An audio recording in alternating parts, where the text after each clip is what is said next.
ಇವತ್ತು ಮಾರ್ಚ್ 23, 2026 ಎಲ್ಲ ಸೌಜನ್ಯ ಹೋರಾಟಗಾರರಿಗೂ ಖುಷಿ ಪಡುವಂತಹ ದಿವಸ. ಯಾಕೆಂದರೆ ಸೌಜನ್ಯನ ಅತ್ಯಾಚಾರ ಮತ್ತು ಕೊಲೆ ಪ್ರಕರಣದಲ್ಲಿ ಸುಪ್ರೀಂ ಕೋರ್ಟಿನಲ್ಲಿ ಒಂದು ಮಹತ್ತರವಾದ ಬೆಳವಣಿಗೆ ಆಗಿದೆ. ಸೌಜನ್ಯಳ ಅಮ್ಮ ಸುಪ್ರೀಂ ಕೋರ್ಟ್ನ ಮೆಟ್ಟಲೇರಿದ್ದಾರೆ. ಇವತ್ತು ಅವರ ಅರ್ಜಿಯನ್ನು ಪುರಸ್ಕಾರ ಮಾಡಿ ಅಲ್ಲಿ ವಾದನೂ ಕೂಡ ಆಗಿದೆ. ಈಗಾಗಲೇ ಸುಪ್ರೀಂ ಕೋರ್ಟು CBI ಮತ್ತು ರಾಜ್ಯ ಸರ್ಕಾರಕ್ಕೆ ನೋಟಿಸನ್ನು ಮಾಡಿದ್ದಾರೆ. ಅಲ್ಲದೆ ಮುಂದಿನ ಹಿಯರಿಂಗ್ ಏಪ್ರಿಲ್ 29ಕ್ಕೆ ಮುಂದೂಡಿದ್ದಾರೆ. ಆ ದಿವಸ CBI ಏನು ಉತ್ತರ ಕೊಡ್ತಾ ಇದೆ ಅಂತ ನೋಡಬೇಕು. ಕೆಲವರು ಹೇಳ್ತಾ ಇದ್ರು ಇದು ಅತ್ಯಾಚಾರ ಸಂತೋಷ್ ರಾವೇ ಮಾಡಿದ್ವು ಅಂತ ಹೇಳಿದವರಿದ್ದಾರೆ. ಯಾರಾದರೂ ಅಂತ ದಾಖಲೆಗಳಿದ್ರೆ ನೀವು CBIಗೆ ಕೊಂಡೋಗಿ ಕೊಡ್ಬೋದು. ಕೆಲವರು ಬ್ರೈನ್ ಮ್ಯಾಪಿಂಗ್ ಮಾಡಿದವರಿದ್ದಾರೆ, ಕೆಲವರು ನಮ್ಮಲ್ಲಿ ದಾಖಲೆ ಉಂಟು, ಅಲ್ಲಿ ಸಂತೋಷ್ ರಾವೇ ಅಂತ ಹೇಳುವವರು. ಇವತ್ತು ನಿಮಗೆ ಒಳ್ಳೆ ಅವಕಾಶ, ಯಾಕೆಂದರೆ ಸುಪ್ರೀಂ ಕೋರ್ಟೇ ಈ ಒಂದು ಅವಕಾಶ ತಮಗೆ ಒದಗಿಸಿಕೊಟ್ಟಿದೆ. ತಮ್ಮಲ್ಲಿದ್ದೆಲ್ಲ ದಾಖಲೆಗಳನ್ನು CBI ಕೊಂಡೋಗಿ ಏಪ್ರಿಲ್ 29ಕ್ಕೆ ಕೊಡಬಹುದು. ಇವತ್ತು ಅಲ್ಲಿ ಕೇವಲ ಸೌಜನ್ಯ ಪ್ರಕರಣ ಮಾತ್ರ ಅಲ್ಲ, SIT ತನಿಖೆಯ ಬಗ್ಗೆ ಕೂಡ ಚರ್ಚೆ ಆಗಿದೆ. ಇವತ್ತು ಸುಪ್ರೀಂ ಕೋರ್ಟ್ ಅಲ್ಲಿ ಏನು ಚರ್ಚೆ ನಡೆದಿದೆ ಅಂತಂದ್ರೆ,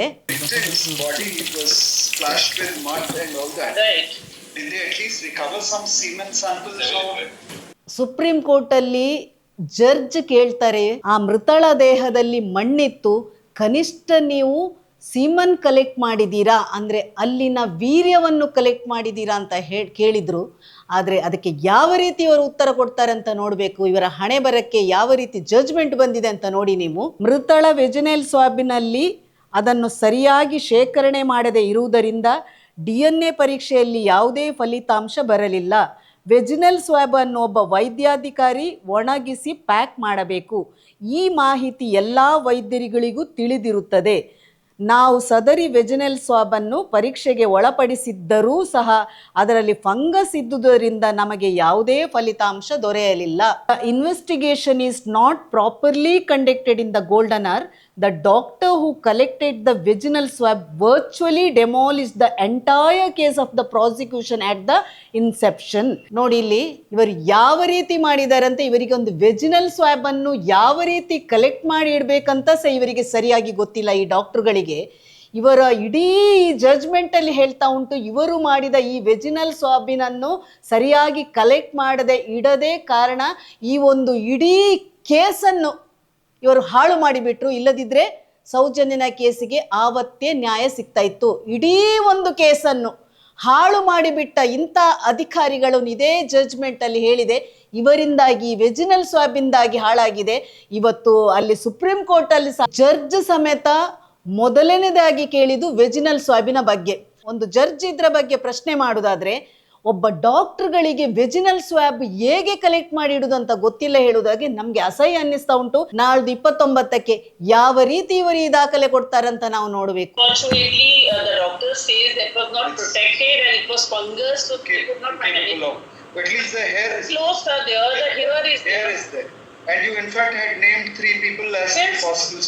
ಜಡ್ಜ್ 3 ಸಂಶಯಾಸ್ಪದ ವ್ಯಕ್ತಿಗಳ ಬಗ್ಗೆ ನೀವು ವ್ಯಕ್ತಪಡಿಸಿದ್ದೀರಿ ಅಂತ ಇವತ್ತು ಹೇಳಿದ್ರು. ನಾನು ಅಯ್ಯೋ ಯೋಗೇಶನಿಗೆ ಹೇಳೋದು, ನಿನ್ನ ಹಣೆ ಬರಕ್ಕೆ ನೀನು ಸೌಜನ್ಯ ಕೇಸ್ನ ಪ್ರಕರಣ ಆಗಲಿ ಯಾವುದರಲ್ಲಿಯೇ ಒಂದೇ ಡಾಕ್ಯುಮೆಂಟು ನೀನು ಕೋರ್ಟಿಗೆ ಕೊಡಲಿಲ್ಲ. ಹೇಳ್ತಾ ಇದೆಯಲ್ಲ 3 ಜನರನ್ನು ನಾನು ಬ್ರೈನ್ ಮ್ಯಾಪಿಂಗ್ ಮಾಡಿಸಿದೆ, ಅವರ ರಿಪೋರ್ಟ್ ಉಂಟಾ ಅಂತ. ಈಗಲಾದರೂ ಆ ರಿಪೋರ್ಟನ್ನು ಕೊಂಡೋಗಿ ಕೊಡಿ. ಯಾಕೆಂದರೆ ಇವತ್ತು ಸುಪ್ರೀಂ ಕೋರ್ಟಲ್ಲಿ ಆ ಸಂಶಯಾಸ್ಪದ ವ್ಯಕ್ತಿಗಳ ಬಗ್ಗೆ ಚರ್ಚೆ ಆಗುವುದಾದರೆ ಕೇವಲ ನೀವು ಬ್ರೈನ್ ಮ್ಯಾಪಿಂಗ್ ಮಾಡಿದ್ದೇವೆ ಅಂತ ಹೇಳಿಕೊಂಡು ಮನೆಯಲ್ಲಿಟ್ಟು ಕೂತ್ಕೊಳ್ಳೋದಲ್ಲ, ಇನ್ನೂ ಸಹ ನಿಮಗೆ ಕೊಂಡೋಗಿ ಸುಪ್ರೀಂ ಕೋರ್ಟಿಗೆ ಕೊಡ್ಬೋದು. ಅದನ್ನು ಕೊಂಡೋಗಿ ಕೊಡ್ಲಿ. ಅಯ್ಯೋ ಯೋಗೇಶನಿಗೆ ಬೇರೆ ಏನು ಕೆಲಸ ಇಲ್ಲದಿದ್ರು, ಎಲ್ಲೆಲ್ಲಿ ಅವರು ಅಲ್ಲಿ ಇದ್ರು ಇಲ್ಲಿದ್ದರು ಅಂತ ಎಲ್ಲೆಲ್ಲ ಕೂತು ಮಾಧ್ಯಮದಲ್ಲಿ ತೋರಿಸುವ ಬದಲು ಈಗ ಇನ್ನು ಉಂಟು ಟೈಮ್, ಅದಕ್ಕೆ ಕೊಂಡೋಗಿ ಆ ಒಂದು ಬ್ರೈನ್ ಮ್ಯಾಪಿಂಗ್ ಡಾಕ್ಯುಮೆಂಟ್ ಅನ್ನು ಕೊಂಡೋಗಿ ಕೊಡಿ. ಹೈಕೋರ್ಟ್ ಅಲ್ಲಿ ಈವರೆಗೆ ಆ 3 ಸಂಶಯದ ವ್ಯಕ್ತಿಗಳ ಯಾವುದೇ ದಾಖಲೆಯನ್ನು ಅಯ್ಯೋ ಯೋಗೇಶ ನೀನು ಕೊಂಡೋಗಿ ಕೊಡ್ಲಿಲ್ಲ. ಈಗಲಾದ್ರೂ ನೀನು ಆ 3 ಜನರನ್ನು ಮಾಡಿದ ತನಿಖಾ ವರದಿ ಮತ್ತೆ ನಿನ್ನಲ್ಲಿದ್ದ ಬ್ರೈನ್ ಮ್ಯಾಪಿಂಗ್ ನ ಎಲ್ಲಾ ದಾಖಲೆಗಳನ್ನು ಕೊಂಡೋಗಿ ಸುಪ್ರೀಂ ಕೋರ್ಟಿಗೆ ಕೊಡು.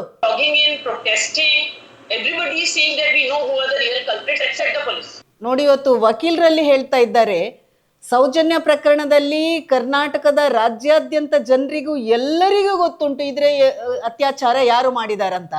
ಆದರೆ ಕರ್ನಾಟಕದ ಪೊಲೀಸ್ ಇಲಾಖೆಗೆ ಇದರಲ್ಲಿ ಗೊತ್ತಿಲ್ಲ ಅಂತ ನಿಮ್ಮನ್ನು ವರ್ಣನೆ ಮಾಡ್ತಿದ್ದಾರೆ ಸುಪ್ರೀಂ ಕೋರ್ಟ್ ಅಲ್ಲಿ. ನಾಚಿಕೆ ಆಗ್ಬೇಕು ನಿಮ್ಮ ಹಣೆ ಬರ ನೋಡುವಾಗ. ಇವತ್ತು ನಿಮ್ಮ ಕೆಲಸಗಳು, ನೀವು ಮಾಡಿದ ಕೆಲಸಗಳು ಕರ್ನಾಟಕದ ಪೊಲೀಸ್ ಅಂತ ಹೇಳ್ತೀರಲ್ಲ, ಇವತ್ತು ಸುಪ್ರೀಂ ಕೋರ್ಟ್ ನಲ್ಲಿ ಸಹ ಚರ್ಚೆಗೆ ಬಂದಿದೆ. ಈಗ ಉತ್ತರ ಕೊಡಿ ನೀವು.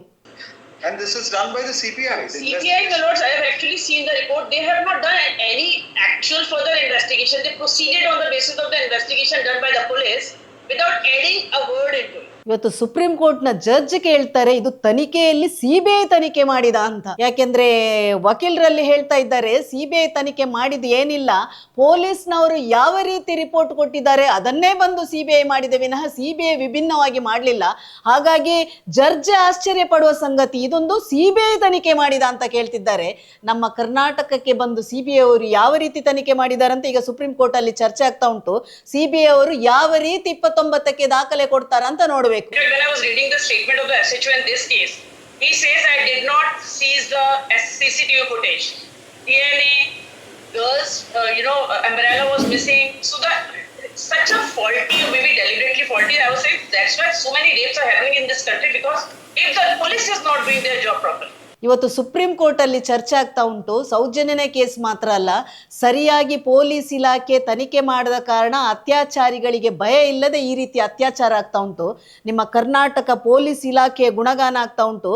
ಸೌಜನ್ಯನ ಕೇಸಲ್ಲಿ ಸಹ ನೀವು ವೆಜಿನಲ್ ಸ್ವಾಬ್ ಅನ್ನು ಕಲೆಕ್ಟ್ ಮಾಡದೆ, ಆ ಸೌಜನ್ಯನ ಛತ್ರಿಯನ್ನು ಕಲೆಕ್ಟ್ ಮಾಡದೆ, ಒಂದು ಅಯ್ಯೋ ಆದವ ಯಾವುದೇ ಒಂದು ದಾಖಲೆಯನ್ನು ಕೊಡದೆ, ಒಂದು ಡಾಕ್ಟರ್ ಆದವರು ಸಹ ಈ ರೀತಿ ಒಂದು ತನಿಖೆ ಮಾಡೋದು ಹೇಳುವಾಗ ಇವತ್ತು ನಿಮ್ಮ ಕರ್ನಾಟಕ ಸರ್ಕಾರಕ್ಕೆ ನಮ್ಮ ಗೃಹ ಮಂತ್ರಿ ಪರಮೇಶ್ವರಿಗೆ ಹೇಳಬೇಕು, ನಿಮ್ಮ ಗೃಹ ಇಲಾಖೆ ಸಹ ಕೈಕಟ್ಟಿ ಕೂತ್ಕೋದಿ ಇಂಥ ಒಂದು ಅಯ್ಯೋಗಳನ್ನು ನೇಮಕ ಮಾಡಿ ಅಲ್ಲಿ ನೋಡಿ ನಿಮ್ಮ ಗೃಹ ಇಲಾಖೆಯ ಬಗ್ಗೆ, ನಿಮ್ಮ ಸರ್ಕಾರದ ಬಗ್ಗೆ ಸುಪ್ರೀಂ ಕೋರ್ಟ್ ಅಲ್ಲೇ ಹೇಳುವುದಾದ್ರೆ ನಿಮ್ಮ ಪೊಲೀಸ್ ಇಲಾಖೆ ಯಾವ ರೀತಿ ತನಿಖೆ ಮಾಡ್ತಾ ಉಂಟು ಅಂತ ನೋಡಬೇಕು.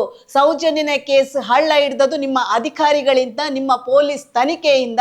ಗೃಹ ಮಂತ್ರಿಗಳಲ್ಲಿ ನಾನು ಹೇಳುದು, ಅಧಿಕಾರಿಗಳು ಮಾಡಿದಂತ ಎರ್ರಿಂಗ್ ಆಫೀಷಿಯಲ್ ಅನ್ನು ಎಕ್ಯುಟೆಲ್ ಕಮಿಟಿ ರಚನೆ ಮಾಡಿ ತನಿಖೆ ಮಾಡಬೇಕು ಅಂತ ಹೇಳಿದ್ರು ಸಹ ನೀವು ಏನೇ ಮಾತಾಡಿದೆ ಗೃಹ ಮಂತ್ರಿಗಳು ಬಾಯಿ ಮುಚ್ಕೊಂಡು ಇವತ್ತು ಕೂತು ಎಕ್ಯುಟಲ್ ಕಮಿಟಿ ಸಹ ಆಗ್ತಿದ್ರೆ ಒಂದು ವೇಳೆ ಕನಿಷ್ಠ ಒಂದು ಅಧಿಕಾರಿಗಳಿಗೆ ಬಾಯಿಂದಾದ್ರೂ ಹೊರಗೆ ಬರ್ಬೋದಿತ್ತು. ಇವತ್ತು ಅಲ್ಲಿ ಎಕ್ಯುಟಲ್ ಕಮಿಟಿ ಬಗ್ಗೆ ಚರ್ಚೆ ಮಾಡ್ತಾರೆ, ಅಧಿಕಾರಿಗಳನ್ನು ತನಿಖೆ ಮಾಡ್ಬೇಕಂತ ಹೇಳುವಾಗ ನಿಮ್ಮ ಗೃಹ ಇಲಾಖೆಗೆ ನಾಚಿಕೆಗೇಡು. ಬೇರೆಲ್ಲ ವಿಷಯಗಳನ್ನು ಸದನದಲ್ಲಿ ಕೂತು ನೀವು ಡಂಬರಾಟ ಮಾಡ್ಕೊಂಡು ಕೂತ್ಕೊಳ್ತೀರಲ್ಲ, ಈಗ ಉತ್ತರ ಕೊಡಿ. ಸೌಜನ್ಯನ ಕೇಸು ಹೋರಾಟ ಮಾಡ್ತಾರೆ, ಸುಳ್ಳು ಹೇಳ್ತಾರೆ ಅಂತ ಹೇಳುವವರಿಗೆ ಇವತ್ತು ಹೋರಾಟಗಾರರು ಉತ್ತರ ಕೊಟ್ಟಾಗಿದೆ. ಸುಪ್ರೀಂ ಕೋರ್ಟಿಗೆ ಕುಸುಮಕ್ಕ ಹೋಗಿ ಆಗಿದೆ. ಪ್ರತಿಯೊಬ್ರು ನೀವು ಪ್ರಶ್ನೆ ಕೇಳ್ತಿದ್ದೀರಲ್ಲ, ಡಾಕ್ಯುಮೆಂಟ್ ಇದ್ರೆ ನ್ಯಾಯಾಲಯಕ್ಕೆ ಹೋಗಿ ಅಂತ ಹೇಳ್ತಿದ್ದೀರಲ್ಲ, ಇವತ್ತು ಗೌರವಾನ್ವಿತ ನ್ಯಾಯಾಲಯಕ್ಕೆ ಕುಸುಮಕ್ಕನವರು ಹೋಗಿದ್ದಾರೆ. ನಿಮ್ಮಲ್ಲಿ ಯಾವ ದಾಖಲೆಗಳುಂಟು? ಕೆಲವರು ಹೇಳ್ತಾ ಇದ್ರಲ್ಲ ಸಂತೋಷ್ ರಾವೆ ಅತ್ಯಾಚಾರಿ, ಸಂತೋಷ್ ರಾವೆ ಅತ್ಯಾಚಾರಿ ಅಂತ ಹೇಳುವವರು, ನೀವು ದಾಖಲೆಗಳನ್ನು ಇಟ್ಕೊಂಡು ಹೋಗಿ. ಅಲ್ಲಿ ಜಡ್ಜ್ ಹೇಳ್ತಾ ಇದ್ದಾರೆ, ಯಾಕೆಂದ್ರೆ ಒಂದು ಫಿಮೋಸಿಸ್ ರೋಗ ಇರುವವನು ಅತ್ಯಾಚಾರ ಮಾಡ್ಲಿಕ್ಕೆ ಆಗುದಿಲ್ಲ. ಇಲ್ಲಿ ಪೋಸ್ಟ್ ಮಾರ್ಟಮ್ ಅಲ್ಲಿ ಅತ್ಯಾಚಾರ ಆಗಿದೆ ಮಾಡಿದೆ ಅಂತ ಹೇಳುವಾಗ ಅತ್ಯಾಚಾರ ಮಾಡ್ಲಿಕ್ಕೆ ಆಗದ ಸಂತೋಷ್ ರಾವ್ ಅಲ್ಲಿ ಅತ್ಯಾಚಾರ ಹೇಗೆ ಮಾಡಿದೆ ಅನ್ನೋ ಪ್ರಶ್ನೆಗೆ ಉತ್ತರ ಕೊಡಬೇಕು. ಅಥವಾ ಸಂತೋಷ್ ರಾವ್ ಅತ್ಯಾಚಾರ ಮಾಡಿದ್ನ, ಸಂತೋಷ್ ರಾವಿಗೆ ರೋಗ ಉಂಟು ಅಂತ ಸರ್ಟಿಫಿಕೇಟ್ ಕೊಟ್ಟವರು ನೀವೇ. ಫಿಮೋಸಿಸ್ ರೋಗ, ಇವನಿಂದ ಅತ್ಯಾಚಾರ ಮಾಡ್ಲಿಕ್ಕೆ ಆಗುದಿಲ್ಲ, ಇವ ಫಿಂಗರಿಂಗ್ ಮಾಡಿದಾನೆ, ಏನ ಮಾಡಿದಾನೆ ಅಂತ ಹೇಳಿಕೊಂಡು ಅಲ್ಲಿ ಅತ್ಯಾಚಾರ ಆಗ್ಲೇ ಇಲ್ಲ ಅಂತ ಹೇಳಲಿಕ್ಕೆ ಹೊರಟವರು ಇವತ್ತು ಪೋಸ್ಟ್ ಮಾರ್ಟಮ್ ರಿಪೋರ್ಟ್ ಅಲ್ಲೇ ಉಂಟು ಸೌಜನ್ಯನಿಗೆ ಅತ್ಯಾಚಾರ ಆಗಿದೆ. ಹಾಗಾದ್ರೆ ಫಿಮೋಸಿಸ್ ರೋಗ ಇವನಿಗೆ ಅತ್ಯಾಚಾರ ಮಾಡ್ಲಿಕ್ಕೆ ಆಗುದಿಲ್ಲ ಅಂತ ಹೇಳಿದ್ರೆ ಅಲ್ಲಿ ಅತ್ಯಾಚಾರಿಗಳು ಯಾರು ಎಂಬುದನ್ನು ನೀವು ಅಲ್ಲಿ ತೋರಿಸಬೇಕು. ಗೃಹ ಮಂತ್ರಿಗಳಿಗೆ ನಾಚಿಕೆ ಆಗ್ಬೇಕು. SIT ತನಿಖೆಯ ಬಗ್ಗೆ ಆಗ್ಲಿ, ಸೌಜನ್ಯನ ವಿಷಯ ಆಗ್ಲಿ ಒಂದು ಸುಪ್ರೀಂ ಕೋರ್ಟ್ ಅಲ್ಲಿ ಚರ್ಚೆ ಆಗ್ತಾ ಉಂಟು ಅಂತ ಹೇಳುವಾಗ ನಿಮ್ಗೆ ಇದು ಮುಖಕ್ಕೆ ಹೊಡೆದಾಗೆ ಆಗ್ಬೇಕು, ಕಪಾಳಕ್ಕೆ ಹೊಡೆದಾಗೆ ಆಗ್ಬೇಕು. ಯಾಕೆಂದ್ರೆ ನೀವು ಸರಿಯಾಗಿ ತನಿಖೆಯಲ್ಲಿ ಮಾಡ್ತಿದ್ರೆ, ಅಧಿಕಾರಿಗಳು ತನಿಖೆ ಮಾಡ್ಲಿಲ್ಲ, ಅಧಿಕಾರಿಗಳನ್ನು ನೀವು ತನಿಖೆ ಮಾಡ್ತಿದ್ರೆ ಇವತ್ತು ಸೌಜನ್ಯನ ಕೊಲೆ ಮತ್ತು ಅತ್ಯಾಚಾರಿಗಳು ಸಿಕ್ತಾ ಇದ್ರು. 29th April, service shall be effected by almost including the COT hearing notice for state. Supreme court April 29ಕ್ಕೆ ನೆಕ್ಸ್ಟ್ ಹಿಯರಿಂಗ್ ಡೇಟ್ ಕೊಟ್ಟಿದೆ. ಸಿಬಿಐ ಮತ್ತು ಸರ್ಕಾರಕ್ಕೆ ನೋಟಿಸ್ ಕೊಟ್ಟಿದೆ. ಸಿಬಿಐ ಮತ್ತು ರಾಜ್ಯ ಸರ್ಕಾರ ಯಾವ ರೀತಿ ಉತ್ತರ ಕೊಡ್ತಾರಂತ ನೋಡ್ಬೇಕು. ಸಿಬಿಐ ಈ ಮೊದಲೇ 2017ರ ಒಂದು ವರದಿಯಲ್ಲಿ ದೋಷಾರೋಪಣ ಪಟ್ಟಿಯನ್ನು ಕೊಟ್ಟಿದ್ದಾರೆ. ಸಿಬಿಐ 2017ರಲ್ಲಿ ಕೊಟ್ಟ ದೋಷಾರೋಪಣೆ, ಶವ ಪರೀಕ್ಷೆ ಮಾಡುವಾಗ ಪರೀಕ್ಷೆಗೆ ಅಗತ್ಯವಿರುವಷ್ಟು ವೆಜಿನಲ್ ಸ್ವಾಬ್ ಅನ್ನು ತೆಗೆಯದೆ DNA ಪರೀಕ್ಷೆಯು ಅಪೂರ್ಣವಾಗುವಂತೆ ಮಾಡಿರುವುದು, ಹೊಟ್ಟೆಯಲ್ಲಿ ಜೀರ್ಣವಾಗದ ಹಾಗೂ ಸಣ್ಣ ಕರುಳಿನಲ್ಲಿ ಅರ್ಧಂಬರ್ಧ ಜೀರ್ಣವಾಗಿರುವ ಆಹಾರವಿದೆ ಎಂದು ತಪ್ಪು ಮಾಹಿತಿ ನೀಡಿರುವುದು, ವಿಸೆರಾ ಸಂಗ್ರಹಣೆ ಅಂದರೆ ಹೊಟ್ಟೆ ಹಾಗೂ ಅದರಲ್ಲಿರುವ ಪದಾರ್ಥ ಲಿವರ್, ಕಿಡ್ನಿ ಇತ್ಯಾದಿ ಸಮರ್ಪಕವಾಗಿ ಮಾಡದೇ ಇರುವುದು, ಕುಮಾರಿ ಸೌಜನ್ಯರ ಬಲಹಸ್ತದ ಹಿಂಬದಿಯಲ್ಲಿ ವೃತ್ತಾಕಾರದ ಕಣ್ಣಿಗೆ ಕಾಣಿಸುವ ಗಾಯದ ಗುರುತಿದ್ದರೂ ಸಹ ಮರಣೋತ್ತರ ಪರೀಕ್ಷೆಯಲ್ಲಿ ಅದನ್ನು ನಮೂದಿಸದೇ ಇರುವ ಕುರಿತು, ಕುಮಾರಿ ಸೌಜನ್ಯರ ಕುತ್ತಿಗೆ ಬಿಗಿದ ಗುರುತಿರುವ ಜಾಗದ ಚರ್ಮದ ತುಣುಕುಗಳನ್ನು ಹಿಸ್ಟೋಪೆಥಾಲಜಿ ಪರೀಕ್ಷೆಗೆ ಕಳುಹಿಸದೇ ಇರುವುದು. 2017ರಲ್ಲಿ CBI 5 ದೋಷಾರೋಪಣೆಯನ್ನು ಮಾಡಿದೆ. ಆದರೆ 2017ರಲ್ಲಿ CBI ದೋಷಾರೋಪಣೆ ಪಟ್ಟಿ ಮಾಡುವಾಗ ಈ ಅಧಿಕಾರಿಗಳನ್ನು ತನಿಖೆ ಮಾಡಬೇಕು ಅಂತಲ್ಲ ಅದರಲ್ಲಿ ಬರೆದಿದೆ. ಡಾಕ್ಟರ್ ಆದಮ್, ಡಾಕ್ಟರ್ ರಶ್ಮಿ, ಅಯ್ಯೋ ಯೋಗೇಶ್ ಅನ್ನು. ಇಲ್ಲಿ ಕೇವಲ ಡಾಕ್ಟರ್ ಆದಮ್ ಅನ್ನು ಮಾತ್ರ ತನಿಖೆಗೆ ಒಳಪಡಿಸಿದ್ದಾರೆ. ಡಾಕ್ಟರ್ ಆದಮ್ ಇದ್ದು ಪೆನ್ಷನ್ ಸಿಕ್ಕುದನ್ನು ಸಹ ಇವರು ಕ್ಯಾನ್ಸಲ್ ಮಾಡಿದ್ದಾರೆ. ಹಾಗಾಗಿ ಡಾಕ್ಟರ್ ಆದಮ್ ರವರು ಅದಕ್ಕೋಸ್ಕರ ಹೈಕೋರ್ಟ್ ಮೆಟ್ಟಲು ಏರಿದ್ರು. ಆದರೆ ಡಾಕ್ಟರ್ ಆದಮ್ ಮಾತ್ರ ಇರುವುದಲ್ಲ, ಇಲ್ಲಿ ಡಾಕ್ಟರ್ ರಶ್ಮಿ ಇತ್ತು, ಅಯ್ಯೋ ಯೋಗೇಶ್ ಇತ್ತು. ಡಾಕ್ಟರ್ ರಶ್ಮಿಯನ್ನು ಯಾವುದೇ ವಿಚಾರಣೆಗೆ ಒಳಗಾಗದೆ, ಇಲ್ಲಿ ಹಾಸ್ಯಾಸ್ಪದ ಅನ್ನಿಸ್ತಾ ಉಂಟು ದಾಖಲೆಗಳನ್ನು ನೋಡುವಾಗ, ನಾವು ದಾಖಲೆ ಹಿಡಿದು ಮಾತಾಡ್ತೇವೆ. ಡಾಕ್ಟರ್ ರಶ್ಮಿ ಅಲ್ಲಿ ವಿಚಾರಣೆಗೆ ಕರೆಯುವುದಂತ ಗೊತ್ತಾಗಿ ವಿಚಾರಣೆಗೆ ಗೈರು ಹಾಜರಾಗಿದ್ದಾಳೆ. ಹಾಗಾಗಿ ಅವಳನ್ನು ವಿಚಾರಣೆ ಮಾಡದೆ ಬಿಟ್ಟಿದ್ದೀರಿ ಅಂತ ಹೇಳ್ತಾ ಇದ್ದೀರಲ್ಲ. ಡಾಕ್ಟರ್ ರಶ್ಮಿ ಆ ಟೈಮಲ್ಲಿ ತಾನೊಂದು ಸ್ನಾತಕೋತ್ತರ ಪದವಿ ಮಾಡ್ತೇನೆ ಅಂತ ಹೋಗಿದ್ಲು. ನಿಜವಾಗಿ ರೂಲ್ಸ್ ರೆಗ್ಯುಲೇಷನ್ ಅಲ್ಲಿ ಒಂದು ಡಾಕ್ಟರ್ ಸ್ನಾತಕೋತ್ತರ ಪದವಿ ಮಾಡಲಿಕ್ಕೆ ಹೋಗುದಾದ್ರೆ ಅವಳು ಕನಿಷ್ಠ 5 ವರ್ಷ ಅಲ್ಲಿ ಸರ್ವಿಸ್ ಆಗಿರ್ಬೇಕು. ಅವಳು ಆ ಒಂದು ಆದೇಶವನ್ನು ಉಲ್ಲಂಘನೆ ಮಾಡಿ ಹೋದದಕ್ಕೆ ಇವರು ಅವಳಿಗೆ ಅಲ್ಲಿ ವಜಾ ಮಾಡಿದ್ರು ಕೆಲಸದಿಂದ. ಅದೇ ವಜಾ ಮಾಡಿದ ಒಬ್ಬ ಅಧಿಕಾರಿ, ಸರ್ಕಾರದ ಅಧೀನ ಕಾರ್ಯದರ್ಶಿ ಮಂಚೇಗೌಡ ಅನ್ನೋ ಅಧಿಕಾರಿ ಒಂದು ಆದೇಶ ಹೊರಡಿಸಿದ್ದಾನೆ, ಯಾವ ರೀತಿ ಒಬ್ಬರನ್ನು ನಾವು ವಜಾ ಮಾಡ್ಬೋದು ಅಂತ. ಆ ವಜಾ ಮಾಡ್ಬೋದಂತ ಅಧಿಕಾರಿ ವಜಾ ಮಾಡಿದ ಮೇಲೆ ಆ ಅಧಿಕಾರಿಯೇ ಆ ಆದೇಶವನ್ನು ಉಲ್ಲಂಘನೆ ಮಾಡಿ ಪುನಃ ರಶ್ಮಿಯನ್ನು ಕೆಲಸಕ್ಕೆ ತಗೊಂಡಿದ್ದಾರೆ. ಹಾಗಾದ್ರೆ ಈ ಕೇಸಲ್ಲಿ ಕೇವಲ ಆದಮ್ ಮಾತ್ರ ಅನ್ವಯ ಆಗ್ತದ, ಡಾಕ್ಟರ್ ರಶ್ಮಿಯನ್ನು ಯಾಕೆ ಬಿಟ್ಟಿದ್ದಾರೆ? ಅಲ್ಲಿ ಕೊಟ್ಟ ಮಾಹಿತಿ ನೋಡುವಾಗ ನಮ್ಗೆ ನಗು ಬರ್ತಾ ಉಂಟು. ಅವರು ಗೈರು ಹಾಜರಾಗಿದ್ದು, ಹಾಗಾಗಿ ತನಿಖೆ ಮಾಡಲಿಲ್ಲ. ಹಾಗಾದ್ರೂ ಒಬ್ರು ಅಧಿಕಾರಿಗಳು ಯಾರನ್ನಾದ್ರೂ ಕೊಲೆ ಮಾಡಿ ಗೈರು ಹಾಜರಾಗಿದ್ರು ಅವರನ್ನು ತನಿಖೆಗೆ ಒಳಪಡಿಸ್ಲಿಕ್ಕೆ ಇಲ್ವಾ?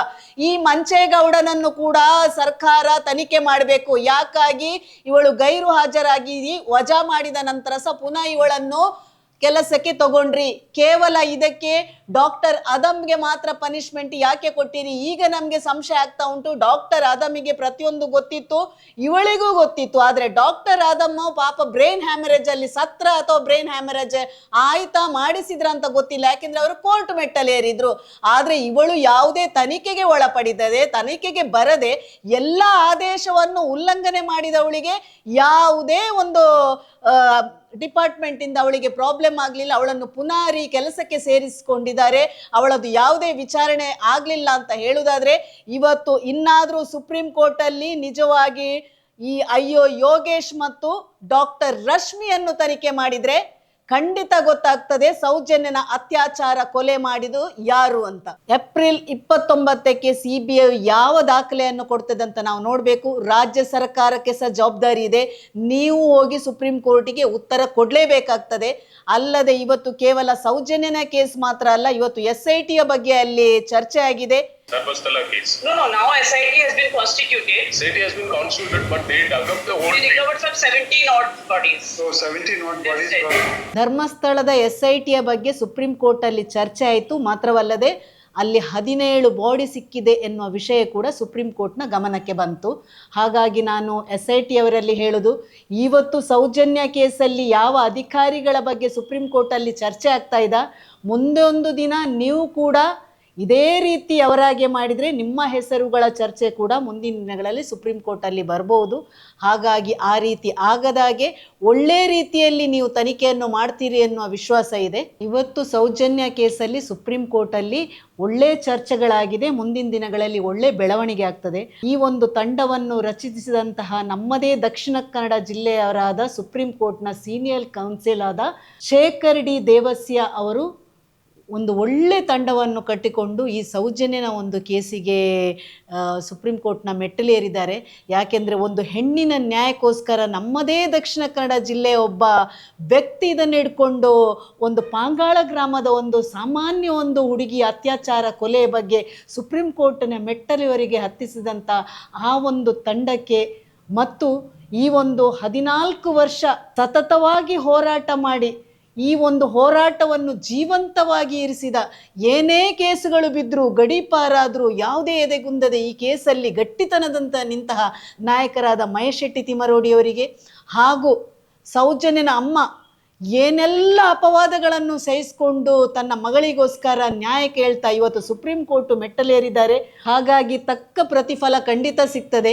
ನಿರ್ಭಯನ ಕೇಸಲ್ಲಿ ಯಾವ ರೀತಿ ಕಾನೂನು ಬದಲಾವಣೆ ಆಗಿದೆ ಅದೇ ರೀತಿ ಸೌಜನ್ಯನ ಪ್ರಕರಣದಲ್ಲೂ ಕೂಡ ಮುಂದೊಂದು ದಿನ ಕಾನೂನಿನಲ್ಲಿ ಬದಲಾವಣೆ ಬರುವ ಸಾಧ್ಯತೆ ಇದೆ. ಯಾವ ರೀತಿ ದೇಶಾದ್ಯಂತ ನಿರ್ಭಯನೆಯನ್ನು ನೆನಪಿಸಿಕೊಳ್ತಾರೋ ಅದೇ ರೀತಿ ಮುಂದೊಂದು ದಿನ ಸೌಜನ್ಯನ ನೆನಪಿಡುವ ದಿನ ಕೂಡ ಬರ್ತದೆ.